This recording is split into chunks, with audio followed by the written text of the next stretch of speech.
Welcome back, everybody, for another deep dive. Today we're going to be looking at something that sounds like it's straight out of a political thriller, Project 2025. Ooh, intriguing. It's a strategic plan created by a coalition of conservative groups, and it aims to completely transform the U.S. federal government Yeah.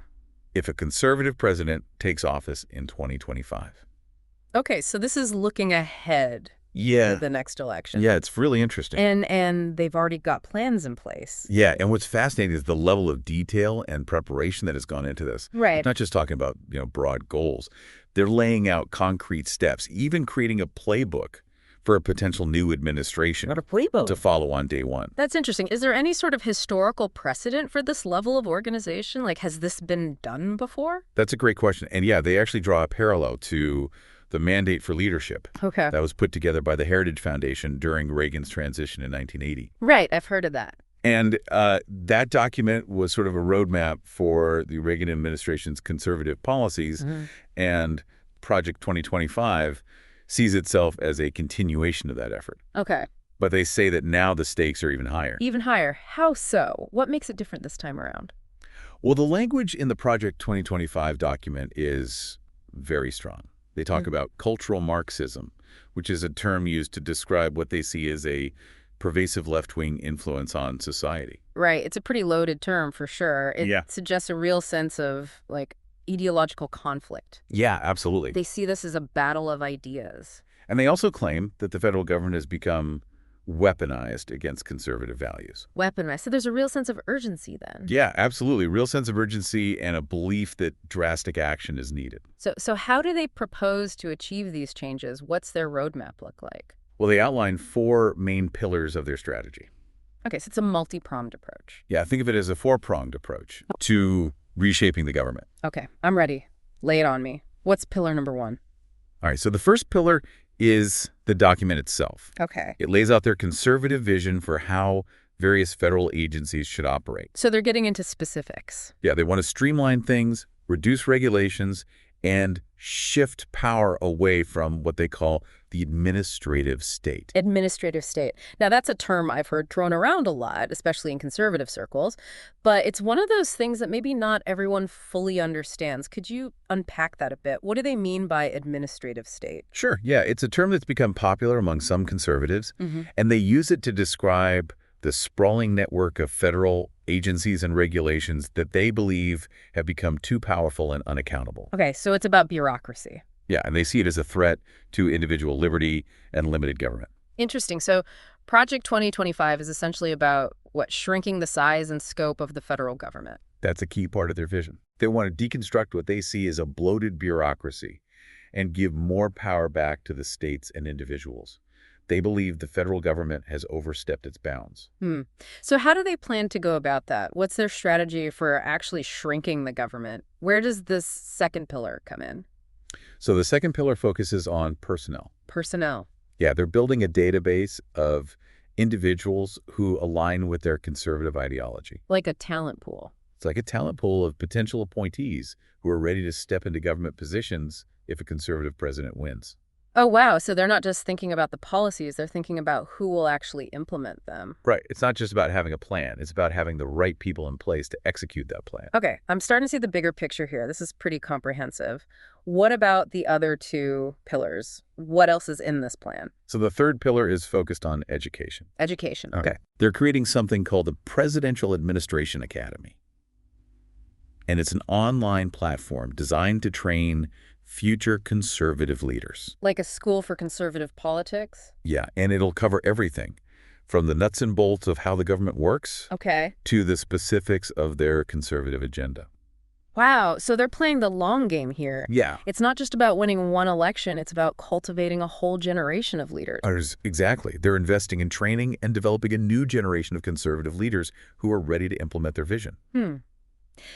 And that brings us to the 4th and final pillar. What's the last piece of this puzzle?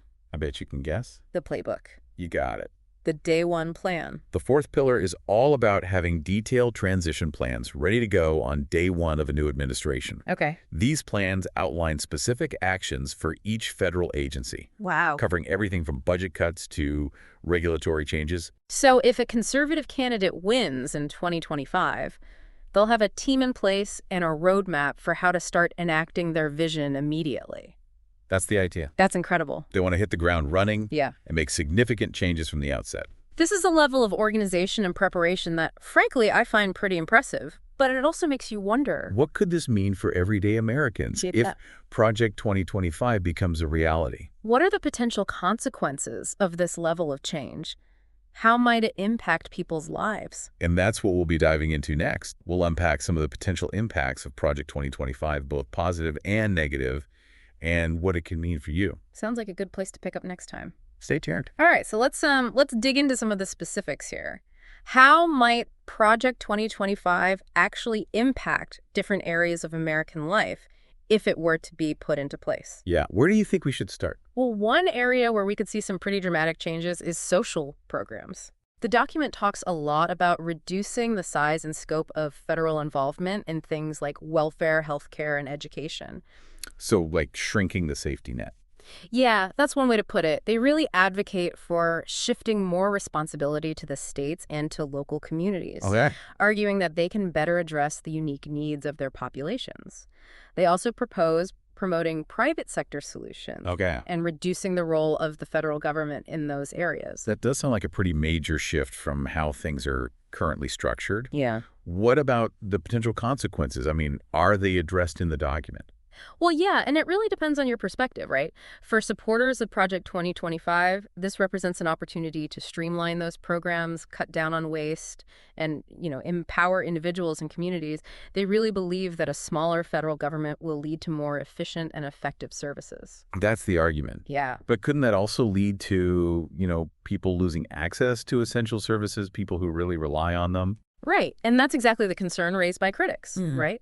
They argue that these changes could disproportionately impact vulnerable populations who depend on federal programs for healthcare, food assistance, all those essential things.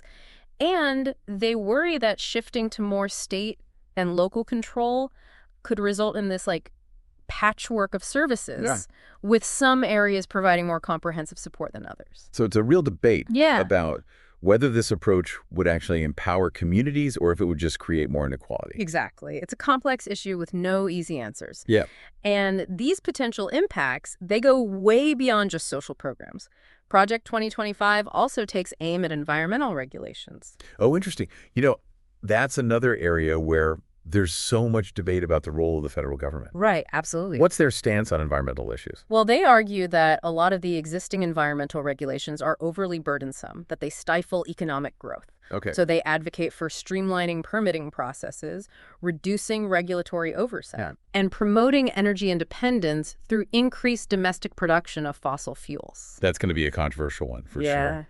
That sounds like it could have huge implications for climate change and environmental protection. Oh, absolutely. Supporters of Project 2025 believe that these changes are going to unleash economic growth and create jobs. Okay. They argue that technological advancements and market forces can effectively address environmental concerns. Right, but critics would probably argue that rolling back environmental protections could have devastating consequences for public health, clean air and water, the fight against climate change. Absolutely.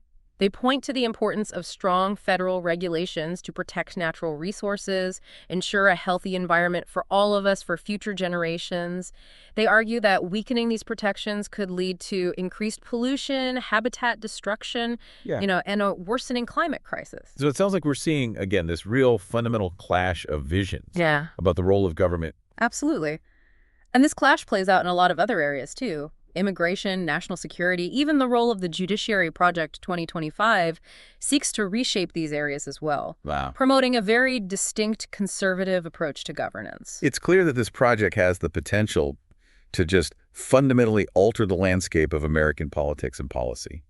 It raises so many questions about the future direction of the country. It really does. And it underscores the importance of understanding these different perspectives, engaging in informed discussions, and participating in the democratic process.